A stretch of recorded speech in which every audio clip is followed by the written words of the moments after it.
PTI की rally से खिताब करते हुए शेख रशीद ने कहा कि इमरान खान, शहबाज शरीफ, आसिफ जरदारी और मौलाना फजल रहमान के लिए सियासी मौत का पैगाम है। मुल्क की सलामती और दिफात चेयरमैन तहरीक इंसाफ के साथ है। जो इमरान खान के साथ नहीं वो पाकिस्तान के साथ नहीं है।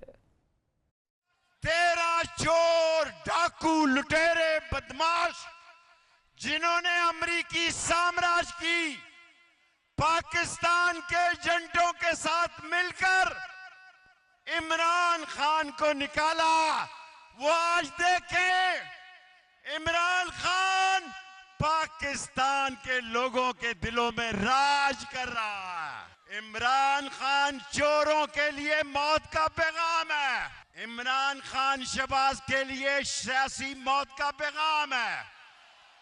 इमरान खान आसिफ जरदारी के लिए सियासी मौत का पैगाम है। जो इमरान खान के साथ नहीं है वो पाकिस्तान के साथ नहीं है।